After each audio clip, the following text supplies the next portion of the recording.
morning, dear students. We are going to discuss the X-rays of lower limb. So, as you know, the X-rays will be taken in different views. So, it can be an anterior-posterior view, it can be a lateral view, okay, or posterior-anterior view. Now, generally, what X-rays show us when you come to lower limb X-rays, so you can see this is the pelvic cavity where you are seeing the pubic symphysis. We didn't do pelvic cavity yet, we didn't do abdomen, hence we know the features of hip bone. Hence, right and left hip bone meeting point is pubic symphysis. Okay, this is body of pubis, this is superior ramus, this is inferior ramus, this is ischium, body of the ischium or the ischial tuberosity. Okay, this is the ramus of the ischium. Together you call it as ischiopubic ramus. Here we have acetabulum, head of the femur. Okay, this is the iliac crest. Then this is like gluteal surface of the hip bone, isn't it? Then we have acetabulum, where we see the head of the femur is fixing to form the hip joint. Then this is neck of the femur, greater trochanter, lesser trochanter, and this is the shaft of the femur. So these are the things which you can appreciate in this first X-ray. Now the X-ray pelvis and proximal femur, what do we see?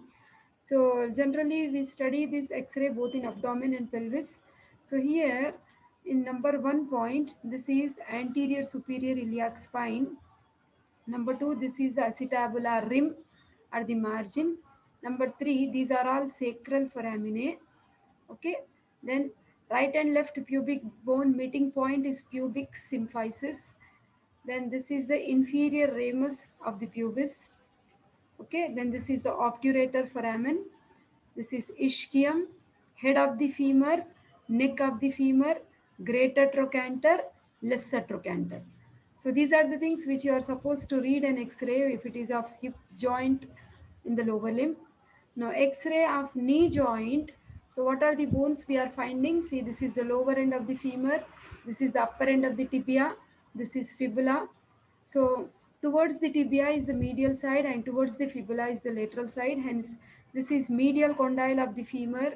This is lateral condyle of the femur. This is medial condyle of the tibia. This is lateral condyle of the tibia. And this is the head of the fibula, isn't it? Then, so lateral view of the X-ray of knee joint, we are finding patella bone. We are finding the condyle of the femur. Then this is the medial condyle of the tibia, and this is the head of the fibula. Now lateral X-ray of the knee with the fibula bone. So fibula, which is the sesamoid bone, sometimes present in the tendon of the origin of lateral head of gastrocnemius. You can see here. Sometimes we may find a sesamoid bone here, which is called as fibula. So then this is the femur bone. We know this is patella. Okay. Then this is the intercondylar eminence of the tibia. Then this is head of the fibula. This one. Of course, these are the condyles of the tibia. Now let us see some like fractured X-ray also, like healing of fracture of both tibia and fibula. So number 1 labeling is showing you the fracture of tibia bone, which is the medial bone. And number 2 is the place where we are finding the fracture of fibula.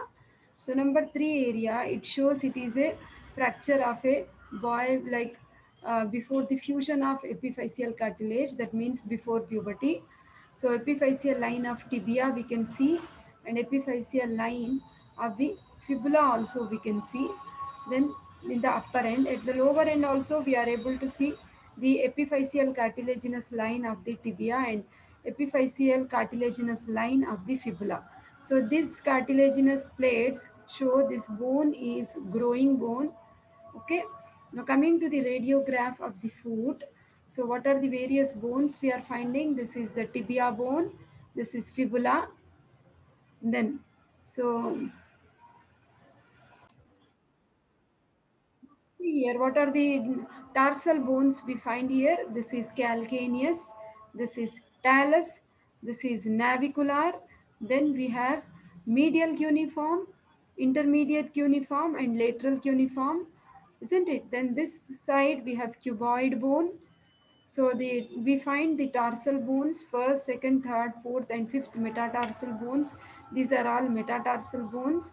Okay, and sometimes we may have sesamoid bones here at the base of the first metatarsal, at the head of the first metatarsal. Now, now see here, this X-ray is showing the bone of the spur, like that is actually calcaneal spur. Okay, on the calcaneus, on the lateral X-ray of ankle joint. So bony spur on the calcaneus. Then this is the sustentaculum talae area. So this is talus region. This is, we know this is navicular and this is talus bone. Hence this area number 4 is talonavicular joint. This is navicular bone and this is cuboid bone. And of course these are cuneiforms, and as we proceed these are the metatarsal bones. Okay, then bones of the ankle and the foot.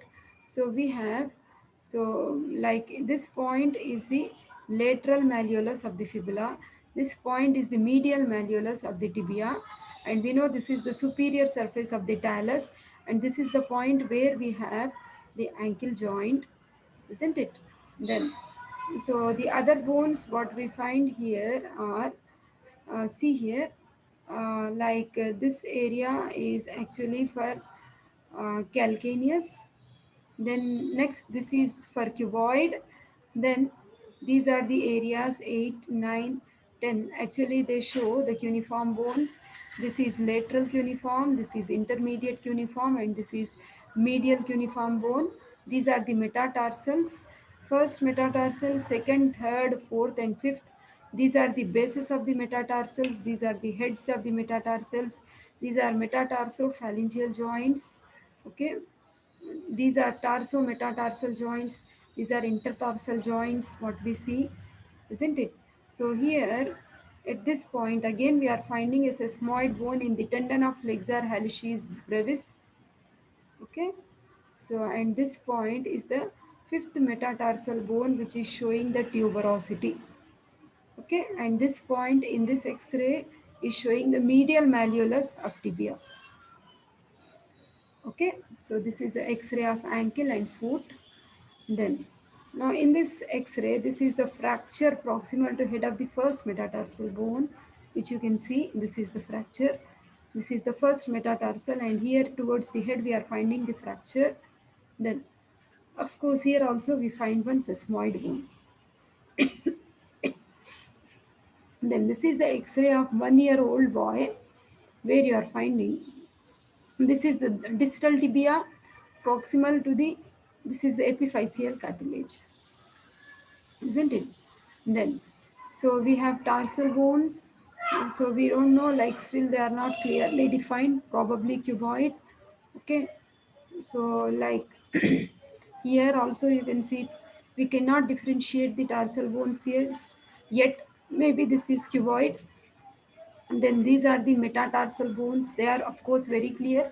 1, 2, 3, 4, 5. 5 metatarsal bones. Okay. And this is the proximal phalanx. In the big toe, this is proximal phalanx. This is distal phalanx.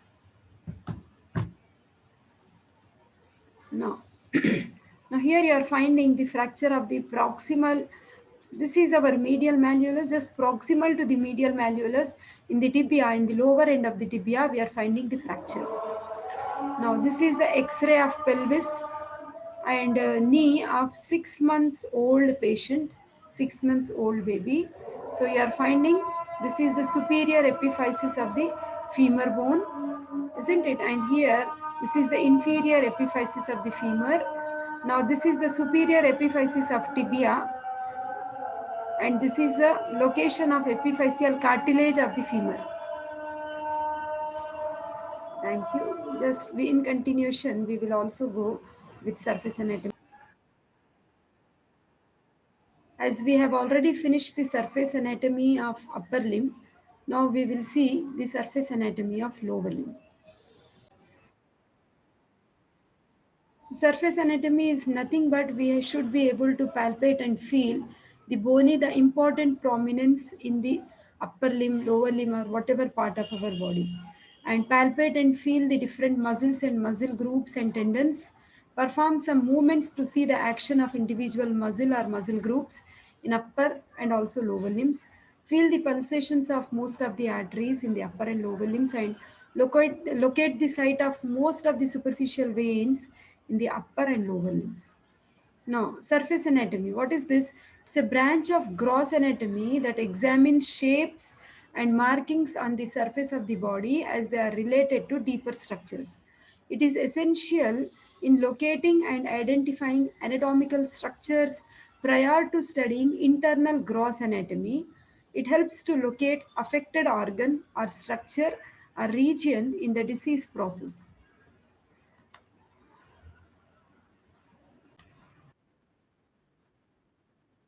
So in the surface anatomy of the lower limb, so what we are seeing here is all the following structures are palpable.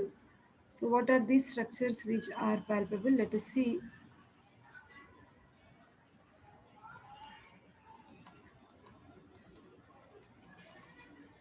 See, in the knee region, we are able to see this is patella and we have ligamentum patellae. This is the tendon of quadriceps femoris. On the medial side, we can see the vastus medialis, and on the lateral side we see the vastus lateralis.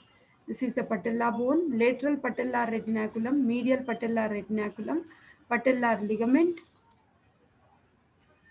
and the pes anserinus is the bursa what we see between sartorius gracilis and semitendinosus, isn't it?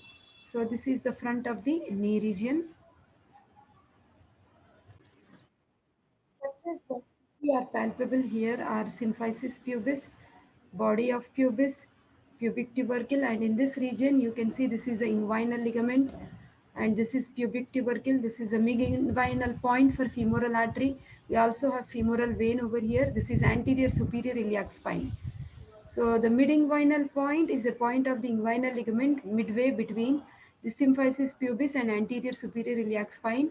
This is the point where we can palpate femoral artery. We can also do arteriographic procedures. So femoral triangle is seen in front of the thigh region. So like we see inguinal ligament, adductor longus and sartorius meeting point over here. And like van structures, we can see femoral vein, artery and nerve. The iliac crest is very much subcutaneous. You can see this is the iliac crest which is subcutaneous and can be palpated throughout. So here we have anterior superior iliac spine, posterior superior iliac spine, posterior inferior iliac spine, greater trochanter. So the knee region, this is the patella bone, and we have the tendon of quadriceps femoris, vastus medialis, vastus lateralis, and medial patellar retinaculum, lateral patellar retinaculum. Now coming to the medial aspect of the knee joint, so we are able to palpate on the medial side, medial condyle of the femur, and from the lateral side, lateral condyle of the femur. On the medial side, we will see three tendons. What are those? Sartorius gracilis and semitendinosus. And the lateral side, we will be able to see the head of the fibula, neck of the fibula, and the tendon of biceps femoris. Now, at the back of the knee and leg, we are trying to palpate the boundaries of popliteal fossa. We can also palpate the popliteal artery over here, which is deeply situated in the fossa. Then, on the anterior aspect of the leg and the knee joint, what are the structures we are able to appreciate? We will be able to see patella. This is the tibial tuberosity, anterior border of the tibia, which is shin. This is medial condyle, and the other things are this is lateral condyle, head of the fibula, medial malleolus, lateral malleolus, dorsum of the foot, isn't it? The other structures we are able to appreciate here are like the tarsal bones. We have talus, navicular, three cuneiforms, cuboid, metatarsals. The metatarsals are five in number, 1, 2, 3, 4, 5. And then we have phalangeal bones, which are 14 in number. This is the knee joint. This is the knee joint, and this is ankle joint. Now, as we proceed, See, this is the dorsum of the foot, and on the dorsum of the foot, we are able to palpate. So on the dorsum of the foot, we are able to palpate the structures like long flexor tendons. If you remember, I gave you the code. The hospitals are never dirty places. We have tibialis anterior, extensor hallucis longus, extensor digitorum longus, peroneus tertius. The anterior tibial artery continues as dorsalis pedis artery, which we will see between the tendons of extensor hallucis longus and extensor digitorum longus. And on the lateral aspect of the leg, we can try to palpate the long tendons like peroneus longus and peroneus brevis. Okay, Achilles tendon, which is formed by gastrocnemius and soleus together, which gets inserted into the calcaneal tuberosity. We can also palpate lateral malleolus. On the medial aspect of the ankle, we can try to palpate the medial malleolus, and then tendons of the tibialis posterior, tendon of the flexor digitorum longus, posterior tibial artery, and of course this is calcaneus. So these are the structures which you can appreciate. That's it. Thank you.